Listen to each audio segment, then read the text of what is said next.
Hello दोस्तों, मैं हूं वैभव शर्मा और यहाँ पे आज हम अपने लेक्चर में देखेंगे नालंदा यूनिवर्सिटी के बारे में, जो बहुत ही चर्चा में है। क्योंकि अभी जल्दी में हमारे देश के प्राइम मिनिस्टर ने क्या किया, यहाँ पर एक पुराना जो खंडर था, प्राचीन खंडर बना हुआ था, वहां पर एक नए नालंदा विश्वविद्यालय के परिषद का उद्घाटन किया, जहाँ पे बहुत विदेश मंत्री भी थे, हमारे एस जयशंकर प्रसाद, और 17 भागीदारी देशों के राजदूत भी यहाँ पे देखने को मिले। ठीक है, और ये बहुत ही भारत के लिए बहुत ही महत्वपूर्ण क्षण था, क्योंकि 800 सालों के बाद ये यूनिवर्सिटी क्या है, जो नालंदा यूनिवर्सिटी भारत में, जो आज से 1600 साल पहले बनाई गई थी, उसको रिवाइव किया गया है। और ये किसके द्वारा डिस्ट्रॉय कर दी गई थी? ये बख्तियार खिलजी, जो एक चीफ कमांडर कुतुबुद्दीन ऐबक का था, उसने समथिंग 1193 में इसको डिस्ट्रॉय कर दिया था। तो इन सब चीजों के बारे में डिस्कस करेंगे। फिलहाल हम देखते हैं नालंदा विश्वविद्यालय के बारे में। ये सबसे अच्छा एक ऐतिहासिक क्षण है, क्योंकि यहाँ पे इतिहास दोबारा रिवाइव किया जा रहा है यहाँ पे। ठीक है, तो चलिए देखते हैं। तो जो हमारी नालंदा यूनिवर्सिटी थी, आज से 800 साल पहले जो एक कुतुबुद्दीन ऐबक था, उसने क्या किया था, उसका एक सेना चीफ एंड कमांडर सेनापति था बख्तियार खिलजी, उसने क्या किया था, डिस्ट्रॉय कर दिया था, इसको नष्ट कर दिया था एकदम। इसके बाद 2014 में 800 सालों के बाद बिहार का एक राजगीर जिला है, काफी पुराना ये प्लेस है। ठीक है, तो यहाँ पे नालंदा विश्वविद्यालय का क्या हुआ, यहाँ पे पहला सत्र जो एजुकेशनल जो सेशन था, पहला एजुकेशन सेशन यहाँ पे स्टार्ट किया गया था।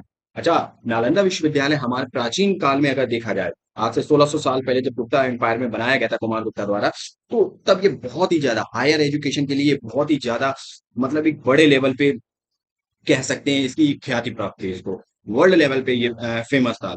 मतलब फॉरेनर कह सकते हैं, कोरिया, जापान, अफगान, हर जगह से यहाँ पे क्या थे, पढ़ने आते थे स्टूडेंट्स। तो जो नालंदा विश्वविद्यालय, ये कहाँ पे है? ये बिहार में है। तो हम सबसे पहले नालंदा इतिहास, इसकी हिस्ट्री के बारे में जाने, तो ये क्या है, ये इंडियन जो सब कॉन्टिनेंट है, वहां पे एक सबसे एंशियंट यूनिवर्सिटी है। ठीक है, ये 5वीं शताब्दी में बनी थी, 5th सेंचुरी में बनाई गई थी बिहार में। किसके द्वारा? गुप्ता एम्पायर के एक बहुत ही फेमस यहाँ पे किंग थे, गुप्ता कुमार गुप्त, उनके द्वारा इसको स्टैब्लिश किया गया था। कब? और ये 12th सेंचुरी तक, कम से कम 600 ईयर्स तक ये क्या है, आराम से फली फूली अच्छी खासी स्टैब्लिश रही।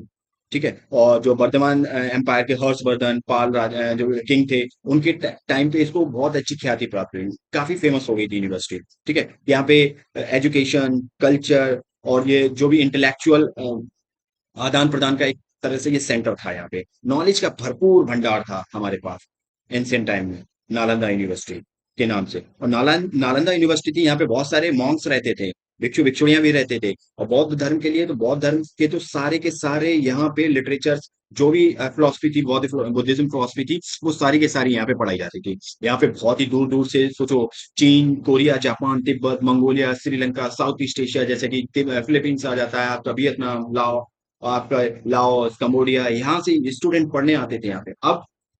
अब ऐसी कोई यूनिवर्सिटी है ही नहीं हमारे। अब हमारे इंडिया के लोग पढ़ने जाते हैं। सोचो, एंशियंट टाइम में हमारे पास थी, जब ये सारी वेस्टर्न यूनिवर्सिटी बनी भी नहीं थी, तब हमारे पास ऐसी यूनिवर्सिटी इतनी पावरफुल, हमारे पास एजुकेशनल समथिंग था। ठीक है, यहाँ पे इतना स्ट्रिक्ट कोड ऑफ कंडक्ट था कि यहाँ पे डेली मेडिटेशन कराया जाता था, और मतलब एक सेशंस लगते थे, क्लासेस इस चीज के।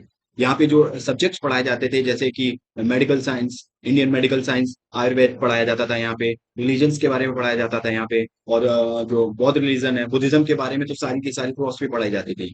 मैथ्स, ग्रामर, यहाँ पे एस्ट्रोनॉमी पढ़ाई जाती थी। ठीक है, यहाँ पे इंडियन फिलोसफी, भारतीय दर्शन को पढ़ाया जाता था यहाँ पे। सोचो कितना ज्ञान का भंडार था हमारे पास। लेकिन क्या हुआ, बख्तियार खिलजी ने, ऐसा नहीं बख्तियार खिलजी, इससे पहले भी दो इस पे अटैक हुए थे, लेकिन वो इतने इम्पैक्टफुल नहीं थे, उनसे इस पे कोई भी इम्पैक्ट नहीं पड़ा। ठीक है, उन अटैक्स के, एक हुनास का अटैक हुआ था इन पे, हुड़ों का अटैक हुआ था। इसके बाद हर्षवर्धन के टाइम पे इस पे अटैक हुआ था, लेकिन सबसे ज्यादा डेंजरस अटैक था, वो कौन सा था? बख्तियार खिलजी के टाइम पे अटैक हुआ था। तो चलिए, हमारा ये एक क्वेश्चन है यहाँ पे, क्वेश्चन ऑफ द डे में हमने रखा है क्वेश्चन। तो यहाँ पे रिसेंटली एक टर्म था, K2-18V। तो ये क्या था, ये न्यूज में था। तो ये क्या है, एक एक्सोप्लैनेट है, ब्लैक होल है, एस्ट्रॉइड है, या सबमरीन है? अभी वीडियो को पॉज करके इसको अटेंड करने की कोशिश करना है, इसका हम डिस्कशन लास्ट में करेंगे वीडियो के। तो चलिए देखते हैं। तो नालंदा विश्वविद्यालय इतना फेमस क्यों था? ये अपनी एकेडमिक एक्सीलेंस के लिए फेमस था। ये बड़ा ही नहीं था, ये बड़ा तो था ही था, लेकिन ये एकेडमिक एक्सीलेंसी के लिए भी बहुत ज्यादा फेमस था, वर्ल्ड फेमस। यहाँ पे इतना बड़ी लाइब्रेरी थी कि जिसको धर्मगंज कहा जाता था। लाइब्रेरी में सोचो, लाइब्रेरी के नाम थे रत्नासागर, रत्नोधि, रत्नरंजक, ये लाइब्रेरी के नाम थे यहाँ पे। और यहाँ पे जो लाइब्रेरी की ये सारी लाइब्रेरी जिस एक बिल्डिंग में थी, उस बिल्डिंग को धर्मगंज कहा जाता था। तो जो एक परिसर था पूरा, और ये जो धर्मगंज जो बिल्डिंग थी, ये थ्री तीन स्टोरी की थी, 3 मंजिल की ये बिल्डिंग थी, जहां पे कम से कम 90 लाख 90 lakhs बुक्स रखी हुई थी। और जब बख्तियार खिलजी ने आग लगाई थी, ये 90 लाख बुक्स को जला दिया था, और 3 महीने तक ये बुक्स चलती रही, बता रहे हैं इतनी बुक्स थी यहाँ पे। सोचो, नालंदा यूनिवर्सिटी में बहुत सारी अदर कंट्रीज की स्क्रिप्ट्स, उनके लिटरेचर स्क्रॉल्स रखे जाते थे। मतलब एक तरह से नालंदा यूनिवर्सिटी क्या था, मतलब लाइब्रेरी जो थी वो एकदम नॉलेज का एकदम खजाना था। मतलब यहाँ से ट्रेजरी थी नॉलेज की, कि मतलब नॉलेज ही नॉलेज था हर जगह का। अगर आपको फॉरेन का कहीं का नॉलेज लेना, आपको नालंदा यूनिवर्सिटी में आपको मिल जाएगा। यहाँ पे सोचो 10,000 से ज्यादा स्टूडेंट्स पढ़ाई कर रहे थे यहाँ पे, और 2,000 से ज्यादा टीचर थे यहाँ पे, शिक्षक टीचर 2,000 से ज्यादा टीचर थे यहाँ पे। सोचो यहाँ पे इतने बड़े बड़े स्कॉलर्स पढ़े हुए हैं, जैसे कि हम देख लें हमारे यहाँ कन्नौज जो कैपिटल थी, वहां का जो सम्राट था हर्षवर्धन पड़ा हुआ, धर्मपाल, पाल डायनेस्टी का किंग, काफी फेमस किंग था धर्मपाल, वो यहाँ पे पड़ा हुआ था। और इसके टाइम पे, इन दोनों के टाइम पे ये नालंदा यूनिवर्सिटी काफी फेमस हुई, काफी एक अपने जेनिथ पे गई, ऊंचाइयों पे गई। बसुवन आर्वे नागार्जुन, ये बुद्धिस्ट था, ये यहाँ पे पड़ा हुआ था। सोचो यहाँ पे नालंदा यूनिवर्सिटी की बात कर ले, तो यहाँ पे जो सब्जेक्ट पढ़ाए जाते थे, जैसे इंडियन मेडिकल साइंस पढ़ाई जाती थी, आयुर्वेद के बारे में पढ़ाया जाता था, ये सारी चीजें हम डिस्कस कर चुके हैं यहाँ पे। आपका ग्रामर्स के बारे में पढ़ाया जाता था, यहाँ पे आपको एस्ट्रोनॉमी के बारे में पढ़ाया जाता था। सोचो यहाँ पे जो टीचर थे, सबसे हमारे जो फेमस हैं, जिन्होंने शून्य डिस्कवर किया था, जीरो का डिस्कवर किया था, और जो मैथमेटिशियन थे इंडिया आर्यभट्ट, वो यहाँ के 6th सेंचुरी में यहाँ के क्या थे, टीचर थे यहाँ पे, इस यूनिवर्सिटी में professor as a professor work कर रहे थे। अब नालंदा यूनिवर्सिटी को डिस्ट्रॉय क्यों किया गया, इसके बारे में जान लेते हैं। 1993 में क्या हुआ, नालंदा यूनिवर्सिटी को डिस्ट्रॉय कर दिया गया था, क्योंकि कुतुबुद्दीन ऐबक एक था, मामलुक डायनेस्टी का, दिल्ली सल्तनत का कह सकते हो फर्स्ट एम्परर था एक टाइप का। और उसने क्या किया था कि उसका एक चीफ एंड कमांडर था, सेनापति बख्तियार खिलजी, तो उसने इसको डिस्ट्रॉय कर दिया था। अब उसके पीछे रीजन ये थे कि बख्तियार खिलजी, बताया जा रहा कि एक बार बीमार पड़ गया था, तो बहुत सारे यहाँ पे बहुत सारे चिकित्सक आए, मतलब डॉक्टर्स आए, जिन्होंने उसको सही नहीं कर पाया। तो वो फिर पता लगा उसको, तो उसको नालंदा यूनिवर्सिटी के पास पे गया, तो वहां के प्रिंसिपल थे राहुल श्रीभद्र। तो राहुल श्रीभद्र ने उसको क्या किया, सफलतापूर्वक उसका ट्रीटमेंट किया, उसको सही कर दिया। अब इससे उसे इनसिक्योरिटी फील हो गई, उसे लगा जो इंडियन स्कॉलर्स हैं, विद्वान हैं, वो उनके पास बहुत अच्छी खासी नॉलेज है यार, देखो कोई डॉक्टर सही नहीं कर पाया, इन्होंने मुझे सही कर दिया। ठीक है, तो आयुर्वेदिक क्षेत्र से उसे खतरा होने लगा, डेंजर महसूस होने लगा, काफी थ्रेट हुआ। और इसी थ्रेट के को कम करने के लिए, ये थ्रेट आगे बढ़ ना जाए, इस थ्रेट को खत्म करने के लिए उसने क्या किया, नालंदा यूनिवर्सिटी को ही डिस्ट्रॉय कर दिया बख्तियार खिलजी ने। जब उसने नालंदा यूनिवर्सिटी पर अटैक किया था, तो उसको जलाया था, तो उसके जो लाइब्रेरी जलाई थी, बता रहे हैं उसमें 90 लाख, कम से कम 90 लाख, मतलब 9 मिलियन बुक्स थी। जब आग लगाई थी, तो वहां पे बहुत सारे स्क्रिप्ट रखी थी, स्टॉल्स, बहुत सारी चीजें रखी थी। तो कम से कम 3 महीने तक, 3 मंथ तक ये आग चलती रही, बुझी नहीं, इतनी बुक्स थी यहाँ पे। मतलब ज्ञान का भंडार को पूरी तरह से उसने जला दिया, 3 महीने तक वो ज्ञान का भंडार जलता रहा। सोचो, यहाँ तक इसने इसे शांति नहीं मिली, तो इसने क्या किया, इसने वहां पे कुछ स्कॉलर्स रह रहे थे, भिक्षुक रह रहे थे, जिससे वो क्या करें, नॉलेज को ट्रांसफर ना कर दें। तो मतलब नॉलेज वन जनरेशन से अदर आगे आने वाली जनरेशन में ट्रांसफर ना हो जाए, इसलिए इसने उनको भी मार दिया, स्कॉलर्स को भी मार दिया। इतना ब्रूटली इसने अटैक किया था। ये है बख्तियार खिलजी, और ये है राहुल, जो प्रिंसिपल थे वहां के, जिन्होंने बख्तियार खिलजी को ठीक किया था, राहुल श्रीवत, ये प्रिंसिपल थे नालंदा यूनिवर्सिटी के, इन्होंने इसको ठीक किया था। तो इसके पीछे अगर रीजन देखा जाए बख्तियार खिलजी का, वो एक पॉलिटिकल रीजन नहीं था। वो कैसा रीजन था, एक इंडिविजुअल, उसका खुद का व्यक्तिगत रीजन था यहाँ पे। तो नालंदा यूनिवर्सिटी को दोबारा रिवाइव करने का अगर हम देखें, तो रिवाइव करने का सबसे पहले थॉट हमारे former president doctor APJ Abdul Kalam के माइंड में आया 2006 में, जब उन्होंने अपने थॉट्स को कहाँ रखा, जो बिहार की स्टेट लेजिस्लेटिव काउंसिल है, वहां पे उन्होंने अपनी एक स्पीच दी, उसमें अपने थॉट्स को रखा। तो उसी समय क्या हुआ, सिंगापुर जो गवर्नमेंट है, उन्होंने भी क्या किया, नालंदा जो प्रपोजल था उसको क्या किया, उसको प्रस्तुत किया, ठीक है, इंट्रोड्यूस किया।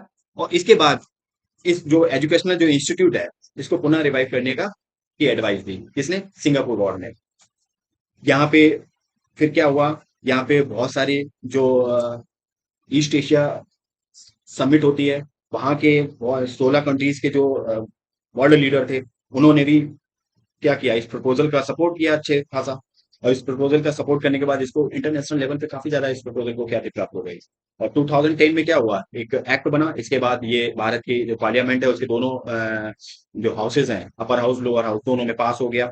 और पास होने के बाद ये एक कानूनी रूप से क्या बन गया, एक स्ट्रक्चर क्रिएट कर दिया गया इसके लिए। तो अब 2000 अभी 2024 में एक इसका परिसर बनाया गया प्राचीन खंडरों के पास ही, एक नया उद्घाटन किया हमारे पीएम ने। ठीक है। तो ये था नालंदा विश्वविद्यालय के बारे में, यूनिवर्सिटी के बारे में। बहुत ही सोचो, आज से 1600 साल पहले हमारे पास एक इतनी मतलब ज्ञान का भंडार था, एक जहां पे सोचो फॉरेन से, कोरिया, जापान, हर जगह से स्टूडेंट पढ़ने आते, जो हमारे लिए एक गर्व की बात थी। और आज भी नालंदा का नाम आता है तो एक तरह से हमारे लिए गर्व सा महसूस होता है कि हमारे पास एक ऐसी धरोहर थी। वर्ल्ड हेरिटेज साइट में इसका नाम आ गया है, ये एक वर्ल्ड हेरिटेज साइट है। नालंदा विश्वविद्यालय वर्ल्ड हेरिटेज साइट है इंडिया की। ठीक है। तो ये था वर्ल्ड नालंदा विश्वविद्यालय के बारे में। ठीक है। अब हम देखते हैं जो हमारा क्वेश्चन था, क्वेश्चन ऑफ डे का, K2-18V। K2-18V क्या है, एक्सो प्लेनेट है। अब एक्सो प्लेनेट क्या होते हैं, एक्सो प्लेनेट की बात करें तो एक्सो प्लेनेट वो प्लेनेट होते हैं जो क्या करते हैं, जो अपने ही किसी स्टार के एक हैबिटेबल जोन में क्या करते हैं, रेवोल्यूशन करते हैं। बट हमारे सोलर सिस्टम में नहीं, ये अदर सोलर सिस्टम में पाए जाते हैं, आउटर आर सोलर सिस्टम पाए जाते हैं, उन्हें एक्सोप्लैनेट कहते हैं। ठीक है। हमारे सोलर सिस्टम में तो 9 प्लैनेट्स हैं, और मतलब 8 प्लैनेट समथिंग है, और एक स्टार है हमारा सन, बाकी एस्ट्रॉइड है। ठीक है। ये सारी बॉडीज है सेलेस्टियल बॉडी। लेकिन हमारे जब हमारे सोलर सिस्टम से बाहर कोई स्टार पाया, ऐसा प्लैनेट पाया जाता है जो अपने हैबिटेबल जोन में होता है, और किसी मतलब क्या करता है, किसी स्टार्स के चारों तरफ रिवॉल्यूशन, एक ऑर्बिट में रिवॉल्यूशन कर रहा था, या फ्री फ्लोटिंग भी कर रहा होता है, वो किसी से बाउंड भी नहीं होता है, तो उसे क्या कहते हैं, उसे एक्सोप्लैनेट कहते हैं। तो ऐसा ही एक्सोप्लैनेट रिसेंटली नासा ने ढूंढा है, K2-18V। ये क्या कर रहा है, ये अपने रेड, एक ड्रॉप है, एक ड्रॉप प्लैनेट है, और ये कूल प्लैनेट है, कोल्ड है काफी ज्यादा। इसके चारों तरफ क्या कर रहा है, इस प्लैनेट स्टार है, ये स्टार। ठीक है। इस स्टार, इसका नाम है K2-18। इसके चारों तरफ क्या कर रहा है, रेवोल्यूशन कर रहा है ऑर्बिट में ये। और ये हमारी अर्थ से कितना दूर है, 124 लाइट ईयर दूर है हमारी अर्थ। इतनी दूर हमारी अर्थ से ये देखा गया है, नासा ने रिसर्च किया। अभी तक नासा कितने, अप्रोक्स 5200 एक्सोप्लेनेट को फाइंड आउट कर चुकी है। ठीक है। तो इसका आंसर क्या होगा, एक्सोप्लेनेट। तो उम्मीद करता हूं ये लेक्चर आपको काफी अच्छा लगा होगा, और इस लेक्चर की जो पीडीएफ है आपको यहाँ पे मिल जाएगी इस टेलीग्राम चैनल पे। तो चलिए नए टॉपिक के साथ आते हैं, और हमारे चैनल को ज्यादा से ज्यादा लाइक, सब्सक्राइब और शेयर कीजिए। जय हिंद।